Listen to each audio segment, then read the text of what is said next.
everybody. Welcome back to another episode of Cavanaugh's Corner.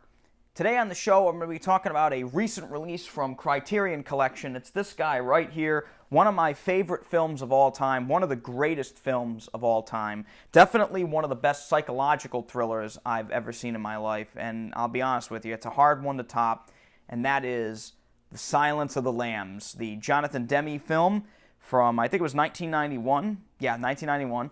And this guy is, oh man, I've been waiting for this one for a long time. This is a great, great film. It's a masterpiece. There's no ifs, ands, or buts about that.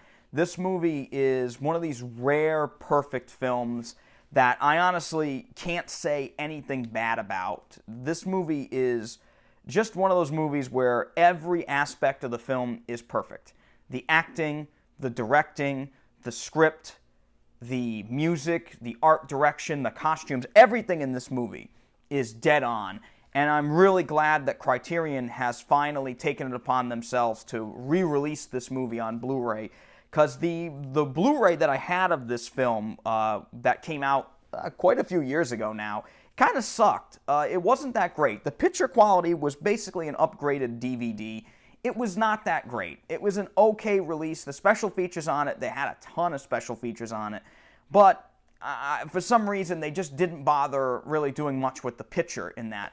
And honestly, when you buy one of these movies, you're really looking for the best possible picture quality. That's why I love 4K Blu-rays, and that's why I picked this up the day it came out. I had to absolutely get this. This is one of my favorite films, and the fact that this damn thing got a total from the ground up remaster on this is the number one reason why I bought it.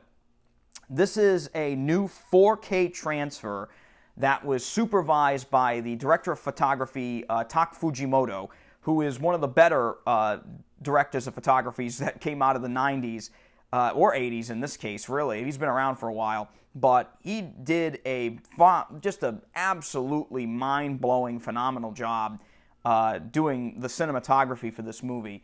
And the fact that they involved him in doing the remaster was, I think that's amazing. And it shows. This is the best this movie has ever looked. There are a lot of dark scenes in Silence of the Lambs if you haven't seen it. If you've been living under a rock for the last 20-something years, I guess, you know, if you haven't seen this movie, it's definitely a very dark, very brooding, kind of tough film. It's a tough film to get through for me. It's actually kind of tough. This version here has done a phenomenal job of not only cleaning up the picture to make it look a lot nicer, but also they did a very good job of leveling the black levels for the Blu-ray. The movie has a lot of scenes that are in dim environments. The final act of the film, the third act, is actually in total darkness, and there's actually night vision involved. It's a kind of pseudo night vision. It's not actually shot in night vision, but my God, it's a dark, dark finale. And in this, it actually makes the movie look better. And again, I was very surprised to see that, honestly, because this movie already looks amazing. But the way that they were able to even out the colors, bring a lot of brightness up in certain scenes, and also make the darkness levels in the film a lot more enjoyable, I think was a great achievement. And I think this is one of the best releases from Criterion over the last couple years. And I say that wholeheartedly. This is an amazing, amazing release. On top of all that, they were able to include the original stereo mix that was released with the film, which is DTS HD Master Audio. And I'm referring to the back, I'm cheating a little, but also there's an alternate 5.1 DTS HD Master Audio soundtrack, which I really like. But honestly, in a very strange way, I actually prefer the 2.0 surround mix more. For some reason, it just seems to fit the film better. I don't know why. However, that 5.0 audio mix is really creepy, and it does add a lot of atmosphere to the film. it's just not the original sound that was meant to go with the movie. It was done after the fact.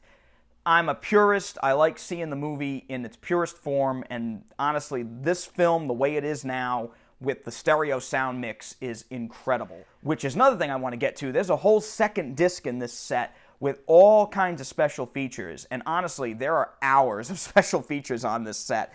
And I gotta tell you, they are all carryovers from other releases, but I'm glad they included them here. It's really, really nice to have them all in one set. Overall, I highly recommend The Silence of the Lambs. It even comes with a little booklet inside that's very nice. The only sad part is that Jonathan Demme didn't live to see this version. He passed away last year, and this is in honor of Mr. Demme and his absolutely phenomenal filmmaking. He was one of the best directors that ever walked the planet, did 3 of my favorite films of all time. This, Philadelphia, and the Talking Heads film Stop Making Sense, which is the best concert film of all time, bar none. Right. I'm Andrew Cavanaugh. Thank you for coming back to Cavanaugh's Corner, and definitely go out and buy Silence of the Lambs on Criterion. It's one of the best. It's one of the best out there right now. Until then, take it easy.